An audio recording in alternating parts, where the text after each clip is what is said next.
계속해서 사건, 사고 소식 짚어보도록 하겠습니다. 송영훈 변호사 계속해서 함께해 주시고요. 하작은 사회문화평론가 나오셨습니다. 안녕하십니까. 안녕하세요.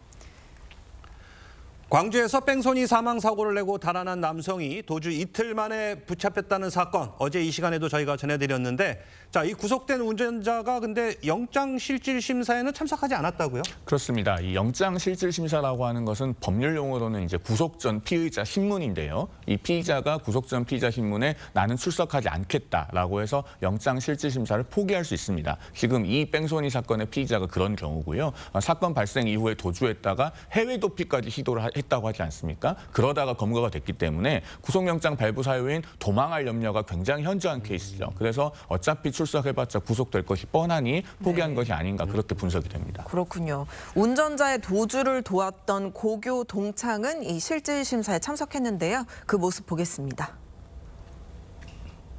도피 왜 도왔습니까? 다 알고 도피도 왔습니까? 당신은 태국에서 뭐 하나요? 어떤 것 때문에 왔습니까? 어디로 갈 생각이셨어요? 어떤 사입니까? 네, 기자들이 여러 가지 질문을 했는데 결국 묵묵부답으로 들어갔어요. 네, 저 조력자의 잘못도 결코 작지가 않습니다. 지금 뭐 자기가 드러나는 것만 이렇게 숨기는 듯한, 자기를 보호하는 데만 급급하는 듯한 그런 느낌인데, 지금 이 사건이 너무나 참혹한 피해를 일으킨 사건이거든요. 꼭두 새벽까지 일하느라고 잠도 못 자고 들어가던 20대 청년이 중상을 입었고, 그 청년이 결혼까지 생각했던 여자친구가 사망한 사건입니다.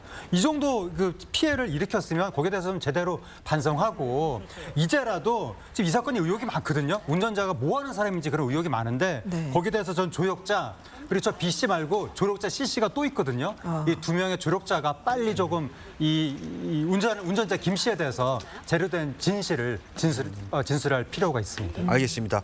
자, 그래서 지금 이들의 수상한 행적에 대해서 일반인들의 관심이 많습니다. 그리고 의문이 아직 해소되지 않고 궁금증이 더 증폭되고 있는데, 자, 뭐 도주하는 과정에서 대포폰을 사용해서 뭐 조직폭력배라는 소문도 있고, 어쨌든 좀 의문 가는 점이 많기 때문에 이에 대한 좀 더 면밀한 수사가 필요할 것으로 보입니다. 제가 봐도 의문점이 좀 많아 보여요. 일단은 이 운전자가 도주하는 과정에서 대포폰을 사용했다고 하지 않습니까? 그래서 뭐 조직폭력배가 아니냐라는 의구심도 제기가 됐는데, 일단 지금 경찰에서 밝히기로는 경찰이 관리하는 그런 관리 명단에는 들어있지 않다라고 해서 소위 조폭설을 부인을 했습니다만은 의문점이 거기에 그치는 게 아니에요. 예를 들면은 지금 이 사람의 주민등록상 주소가 광주 한 구의 행정복지센터로 돼 있다는 거 아닙니까? 그러면은 도대체 어떻게 주민등록이 행정복지센터로 돼 있을 수 있었는가, 이런 부분도 좀 규명을 해봐야 될 것 같고, 그다음에 이 운전자의 출입국 기록을 보면은 최근에 태국을 또 수개월간 다녀왔다고 하지 않습니까? 그러면은 태국에 도대체 어떤 연유로 그렇게 오랫동안 출국해 있었는가, 혹시 어떤 다른 별건의 범죄 혐의와 연루되어 있었던 것은 아닌가, 그다음에 이 운전했던 차량이 어떤 법인의 차량이라고 하는데 그 법인에서 돌려받지 못한 차량이라고 해요. 그러면은 어떤 경위로 이 차량을 운전하게 됐는가, 이런 것들이 앞으로 수사를 통해서 좀 철저하게 밝혀져야 될 것 같습니다. 네, 이 운전자 직업이 뭐냐, 뭐 하는 사람이냐, 이 점도 지금 관심인데요. 보이스피싱 조직에 연루된 것 아니냐는 질문에 경찰이 수사 중이다라면서 언급을 피했다고요. 예, 경찰이 이제 언급을 피했는데, 말씀하신 것처럼 운전자가 뭐 하는 사람이냐, 보이스피싱 조직 뭐 연루자냐, 그 밖에 여러 가지 범죄 단체 연루자냐, 이런 의혹들이 나오고 있는 거예요. 경찰 관계자가 뭐라고 그랬냐면, 이게 국민적 관심이 높은 사안이지만 현재 중요한 것은 뺑소니 사건 경위를 정확히 파악해서 그 A 씨에 대한 신병 처리를 하는 것이다라고 이야기했거든요. 그러니까 일단 뺑소니 사건 관련해서 A 씨를 구속부터 하고 그 다음에 다양한 의혹들을 수사하겠다, 이러한 입장인 것 같습니다. 알겠습니다. 계속해서 다음 소식도 살펴보도록 하겠습니다.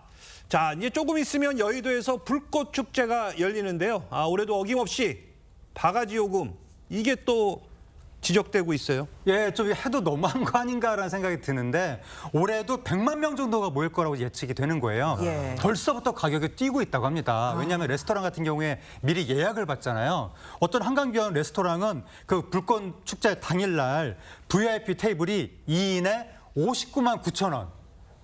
식사값이요? 예, 그렇습니다. 60만 원 정도가 되는 거예요. 일반석은 49만 9천 원 이렇게 판매하고 있고, 또 다른 레스토랑은 식사 없이 창가 테이블이 한 명에 28만 원. 그러니까 식사 없이 와인 정도 뭐 케이터링 이 정도만 제공하는데 식사까지 제공이 되면 1인당 38만 원 이렇게 예약을 받고 있다고 합니다. 근데 이 레스토랑이 평소에는 1인당 식사 가격이 한 2만 원, 3만 원 정도였다는 거예요.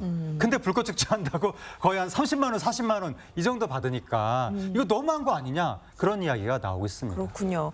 가고 싶은 사람이 그만큼 많으니까 비싼 거다라고 해도 너무하다 이런 지금 지적이 나오는 건데 한 중고거래 사이트에서는요.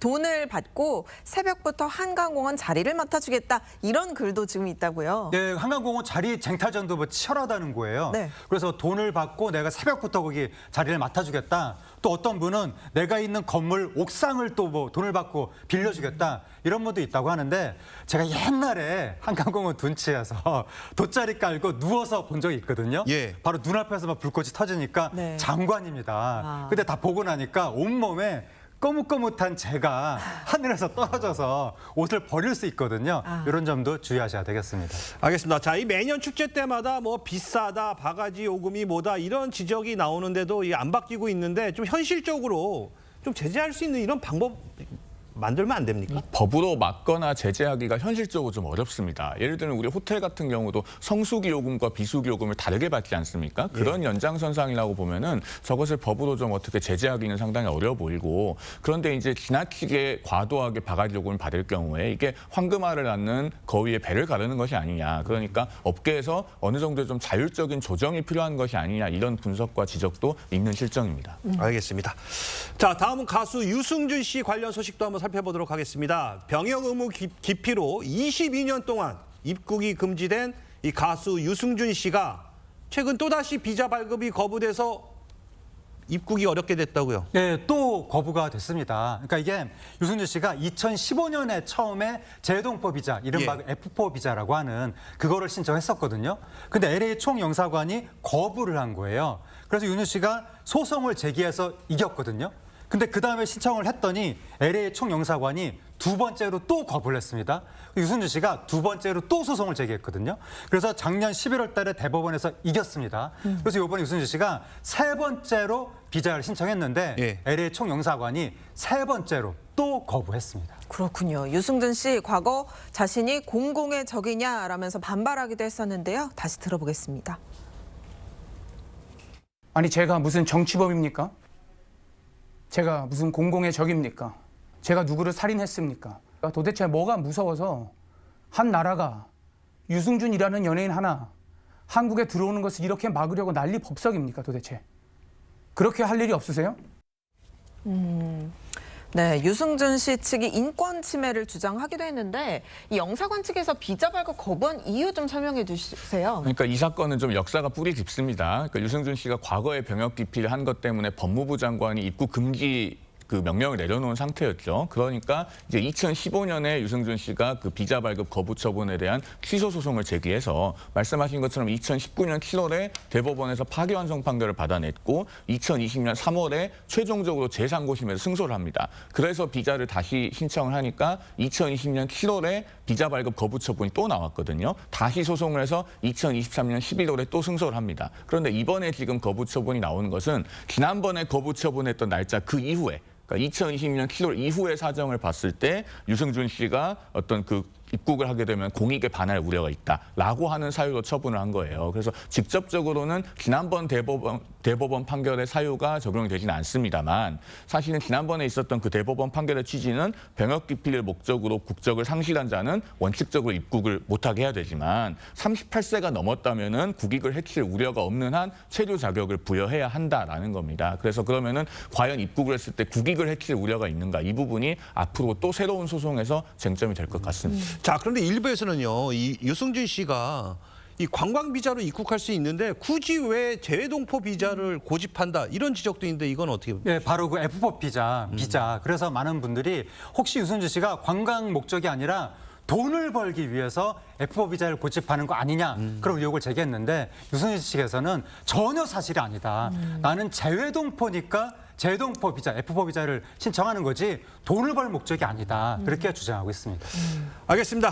오늘 말씀 두 분과는 여기서 인사 나누겠습니다. 감사합니다. 감사합니다. 감사합니다.